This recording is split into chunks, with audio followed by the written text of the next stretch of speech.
Bismillahirrahmanirrahim. وَلْتَكُنْ مِنْكُمْ أُمَّةٌ يَدْعُونَ إِلَى الْخَيْرِ وَيَأْمُرُونَ بِالْمَعْرُوفِ وَيَنْهَوْنَ عَنِ الْمُنْكَرِ. Assalamualaikum warahmatullahi wabarakatuh. Jadi kalau ada orang meninggal yang berkaitan dengan harta peninggalan, jadi kalau ada hartanya orang meninggal itu, pertama keluarkan biaya pengurusan si mayit tersebut dari hartanya. Kemudian dibayar utangnya. Diutang dulu perkara yang kedua, Pak. Tidak boleh langsung dibayar warisannya. Ini sebutkan dalam ayat ini, bahwa mimba di wasiatin yusi biha audain. Jadi warisan itu dibagi setelah ditunaikan utang, sesudah ditunaikan wasiat. Ada urutannya, Pak. Nah, kemudian yang ketiga, ada juga pembayaran utang yang tidak berkaitan dengan harta mayit. Mungkin itu berkaitan seperti zakatnya, zakatnya, kafaratnya. Kafarat ini, Pak, artinya pelanggaran-pelanggaran orang yang meninggal itu, siapa tahu ada kafaratnya yang belum dia tunaikan, yang berkaitan dengan harta, atau puasa yang harus dia bayar. Bisa juga hak yang berhubungan dengan manusia seperti pinjaman, atau ada upah yang belum dia berikan pada orang lain. Sepatutnya dia pekerjakan orang yang belum dia bayar lalu dia meninggal.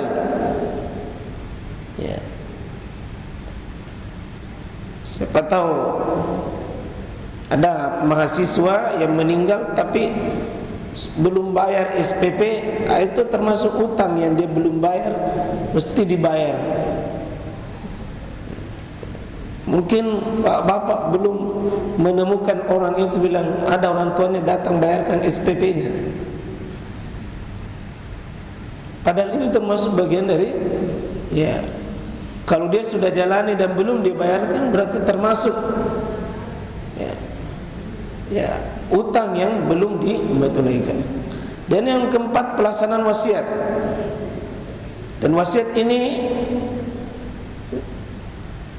belum muncul warisan, Pak, belum muncul warisan. Wasiatnya dulu maksimal sepertiga dari sisa harta, setelah dikurangi tadi itu seluruh biaya dan utang-utangnya. Ini ayat yang kita sudah dibahas. Kemudian baru masuk di warisan. Jadi urutan, kalau di sini urutan kelima dia masuk di pembagian. Dia masuk bukan langsung harta warisannya. Nah, ini rukunnya warisan. Jadi kalau ada rukun sholat, ada rukun wudu, ada rukun nikah, ada rukun jual beli, warisan ini ada juga rukunnya. Artinya sesuatu yang harus ada pada saat warisan. Tidak ada warisan kalau tidak terpenuhi minimal 3 rukun. Pertama, ada orang yang mewariskan atau mewaris. Mewaris artinya ini orang yang mati yang meninggalkan harta atau hak. Tidak ada orang yang meninggal, syaratnya dia mati, Pak, dia orang mati. Jadi ada orang yang mewariskan. Yang kedua, ada orang yang mewarisi, yakni orang yang hidup. Ini tidak bisa ketemu satu dengan dua ini. Satu mati, yang kedua hidup. Kalau yang satu itu masih hidup, bukan warisan namanya, hibah. Kalau nomor 2 sudah mati juga, tidak bisa jadi waris, bukan juga warisan. Ini nomor 1 orang yang mewariskan. Yang kedua ada orang hidup yang berhak mendapatkan warisan karena ada sebabnya. Jadi ada orang kalau tidak ada juga ahli warisnya sama sekali. Yang ketiga, biar ada orang yang mewariskan, ada orang yang mau terima. Tapi kalau tidak ada hartanya, ya, ini ada al-maurus atau miras atau al-irs. Ini harta, ada orang yang mau, ada orang yang mewariskan, ada orang yang mau terima, ada harta yang mau dibagi. Tiga ini baru bisa disebut warisan. Yang satu harus meninggal, yang kedua harus hidup, yang ketiga menyangkut masalah harta atau hak. Nanti ada harta bisa juga berupa hak yang bisa dibendakan, hak, ya. Ini rukun Pak. Jadi tidak bisa jadi warisan kalau tidak ada ini tiga ini. Orang yang meninggal, orang yang hidup, dan ada harta. Tiga saja. Ada hartanya, ya, tapi tidak meninggal, tidak bisa disebut warisan. Ini kita lihat, banyak orang membagi warisan tidak tahu apa sebabnya. Jadi orang yang sebab warisan ini banyak. Satu, ada namanya hubungan kekerabatan atau nasab hakiki. Ya. Nasab hakiki ini nasab asli, nasab yang sebenarnya ada usul, artinya karena dari atas atau pangkal, ada furu, ya, masuknya ke bawah. Jadi ada dari atas kemudian ke bawah, kemudian ada ke samping. Maksudnya itu orang tua itu yang di atas itu, kalau anak ke bawah, di samping itu mungkin ya saudara. Ini bisa, ya kira begitu Pak ya. Jadi yang kedua, hubungan suami istri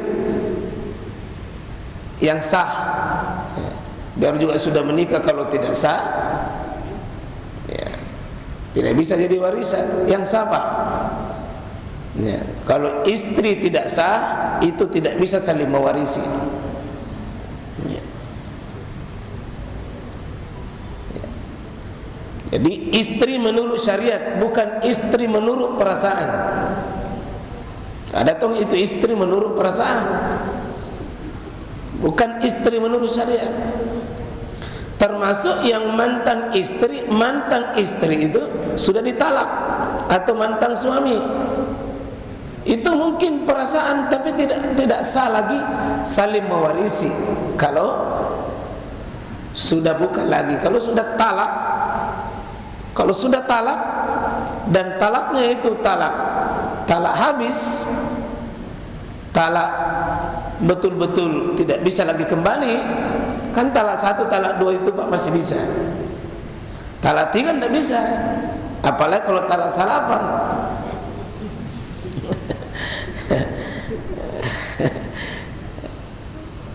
Jadi kalau talak 1, talak 2 selama masih bisa rujuk dan belum habis itu iddahnya, itu nih, kalau pas habis iddahnya dan meninggal suaminya, cilaka dia tidak dapat apa-apa. Sebenarnya Pak, kalau suami istri cuma dua, pernikahan, sebenarnya ini jadi dua, warisan cuma dua saja. Hubungan darah, hubungan pernikahan. Kalau hubungan pernikahan ini cuma satu saja Pak, objeknya suami istri, itu saja. Tidak ada hubungannya mertua, tidak ada hubungannya ipar, tidak ada hubungannya. Itu saja, suami istri saja. Kalau ini satu saja. Kalau pernikahan tidak ada mertua, tidak ada ipar, tidak ada menantu, tidak masuk di situ. Dia hanya suami istri saja. Kalau ini al-wala dulu ini, kalau ketika ada namanya masih memerdekakan budak, ya itu di saat, ya tentu kesamaan agama ini Pak, ini ada sebagian mazhab. Artinya kalau tidak sama agama itu Pak, tidak bisa saling mewarisi. Kalau beda agama, biar saudara, Biar saudara satu ibu satu bapak, tapi kalau beda agama tidak bisa mendapat harta warisan. Tidak bisa. Meskipun ibu dan bapak sama, tapi dia pindah agama, tidak bisa mendapatkan warisan. Nah, begitu juga suami istri beda agama, tidak bisa saling mewarisi. Nah, pokoknya ini kalau kita lihat Pak, cuma dua saja ini yang pokok ini bicarakan. Hubungan nasab dan hubungan pernikahan. Itu cuma dua saja itu. Kalau kita mau kasih itu warisan, nah, kita mungkin ini syaratnya satu, matinya orang mewariskan itu dibuktikan secara hakiki ada, kemudian memang dihukumi mati. Ya. Mungkin orang yang sudah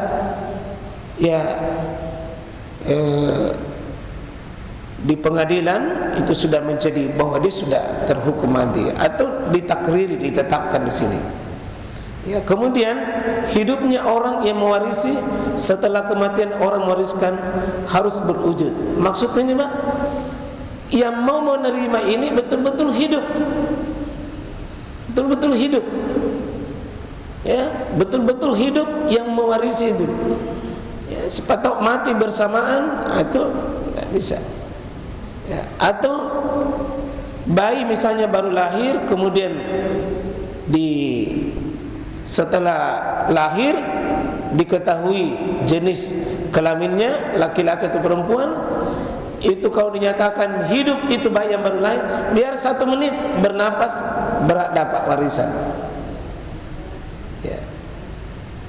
Contoh Pak,